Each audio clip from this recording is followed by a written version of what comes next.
Yeah. Seni sevdiğim yoklar. Mic check. Dinle.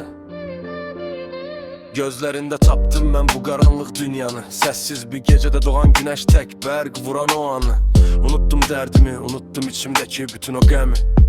Seninle nefes aldı, yeniden döyündü solan bu yürek fehmi. Addım addım sana doğru yürüyen bu ayaklar yorulmaz. Bu çetin yollar artık ömrümün en büyük bəxtiyarlığı soruşmaz.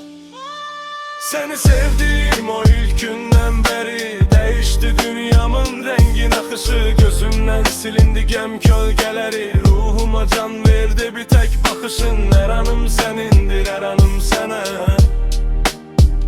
Ne yaxşı varım sen, ne yaxşı. Küləklər küçədə hər gecə pıçıldar adını mənə. Ulduzlar şahiddir göylərdən baxıb bizim bu sevgiyə. Sən mənim ən təmiz, ən saf, ən son diləyimsən. Ömrümə, soyuq günümə isti bir sevgi qataraq gəlmisən. Zaman dayansaydı kaş ki bu dəqiqə məhz bu yerdə. Səninlə bir ömür bərabər, göz gözə, oyaq hər pərdədə. Seni sevdiğim o ilk günden beri değişti dünyamın rengin akışı. Gözümden silindi gem gölgeleri, ruhuma can verdi bir tek bakışın. Her anım senindir, her anım sana. Ne yaxşı varımsan, ne yaxşı. Dünya bir yana dursun, sen tek bir yana. Bu sevgi tükenmez, bitmez, bin ağıl yazılıb qana. Sen benim ruhumsan, canımsan axı, başa düşmənim. Sensiz bu qəlbimə sığar mı ağıl? Bitirərəm tamamilə yönü.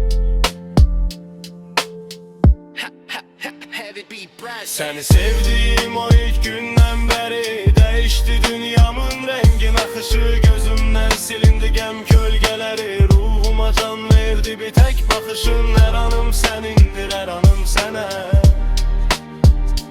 Ne yaxşı varımsan, ne yaxşı.